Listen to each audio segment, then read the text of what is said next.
Something completely different. Today we are deboning a rabbit. I've only done this probably, I don't know, twice, 3 times in my life, so I had to figure it out as I went. I figured the hindquarters are going to make the most sense. There's two bones, you know what I mean? So we'll run down both of them outside and inside, treating it sort of like a chicken Maryland. And I figured if I just crack the hip, I can go around and go around the knee and pull it out. And that's sort of what I did. So I got a customer today and they wanted a boneless rabbit to roast. Needless to say, I haven't done this a lot. It's not a common request, so we're hooking into it. Again, next Maryland, going Maryland? Is it a Maryland when it's a rabbit? It's a chicken term, a bird term. I guess a rabbit is not a bird, so it would be a leg.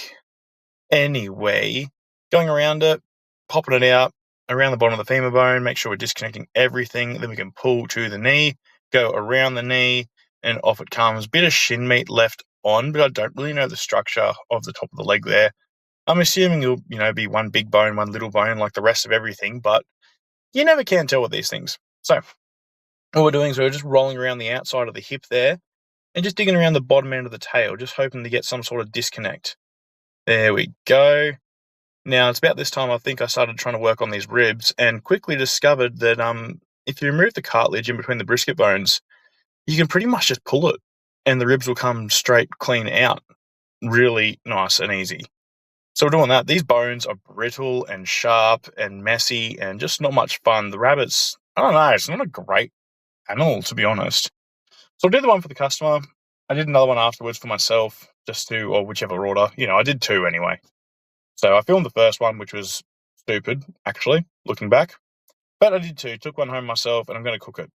So what we're doing here is just moving along and going the back strap, I suppose, would be your chuck, your scotch, your porterhouse, your T-bone, all those eye muscles. We're just rolling around that whole eye muscle all the way down, your bloody, whatever you want to call it, your pork chops, your lamb loin chops, it's all the same muscle across the species. We're just rolling it down. I don't know what you call a rabbit one, but rabbit eye? I don't know. We're rolling around it. And now the other side. There we go, just pulling those ribs back, exposing them all, and pulling down, nice and easy. We'll deal with the front legs after this, and then somehow get this whole middle cage section out. It's a lot less knife work and a lot more pulling. This knife's pretty sharp, but it was like, I don't know, it's weird. I think I need, I don't know, maybe less of a bevel on my knife for this one. It's not like chicken, it doesn't flow as well. But, the knife's sharp, you can see that. So, yeah, I don't know, something different. Anyway, I'm not going to be a rabbit cutter-upperer. I'm not going to be in demand for rabbit anytime soon. So, I mean, hey, who knows, this financial situation, this crisis that we're all having, the high inflation, the high fuel, the high everything, the devalue of the dollar, the pending war, maybe we'll all be eating rabbit soon. I don't fucking. Anyway, taking the bottom of the cage off, rolling around, trying to keep everything intact. We know these arms, shoulders, they're going to have a scapular blade, which is going to be really tiny, and they're going to have two, marrow bones per se. That came out pretty clean. There's the cage. Just layering it out, seeing what it looks like, seeing what we're dealing with. I would have liked the middle of it to be more connected and less separated, but yeah, above my skill level. I'll need to stuff around with, 3, 4 more, half a dozen of these to sort of get it right. What I'm doing here is I'm just trying to guess where the scapula ends and the femur bone starts with just a few slight cuts, and then I can come scrape down on the top of it. Figured I was a bit high, so I may as well, bit high up on the leg, I should say. So I may as well mark that around and pull it out, and then we only have the scapula left.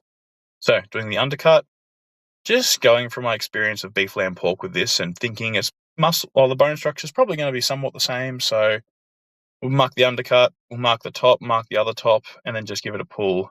And it should come out relatively clean.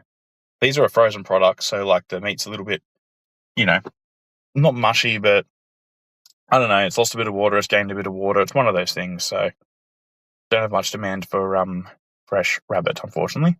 But there you go, scapula out, nice and easy, just trimming things up as we go. Hindsight with this when I was rolling it, I should have used string. I should have probably just loaded up some netting on a little mini bazooka and sent it on its way. But I didn't. I tried to string it, and that was a bit of a mistake. It came out a bit hodgy-podgy. So, same again, we're just rolling around this leg, rolling, trying to keep the meat on the roast and not the bones, trying to find the joint in between the femur bones. Give up because, well, I don't know where it is. Don't know what I'm feeling for. The bones feel really brittle. I don't know what the center of that cartilage feels for, so we'll just keep it in one piece. There we go. Pile them up. We might use them for a stock or something. Running the top along the scapula. Cut. Rolling around down underneath. I've got this loading thing sitting right in front of my screen, so I can't even see what I'm doing. Like, it's like a black little bit that rolls just across where my hands are and none of the rest of the video. Makes it really tricky. I can't move it for some reason. I can move the video, though that doesn't help. Let's put that back there. All right, we've stuffed it. We're flying blind now, guys, and I've frozen the video, and I'm too late into the audio to miss it. So, looking at some snaps on the bottom row, it looks like we're coming up to our rolling here. I tried to flip the legs up inside each half, flip the shoulders down inside each half, make it more of a central thing. Then when I rolled it and pressed it together, it would make some sort of a log. Only like 400 grams, I reckon. It's only a tiny thing. And then I figured it would be easier to do a continuation knot rather than individual knots. How wrong I was. Took me a couple attempts to get it right, and I mean, eventually I got it.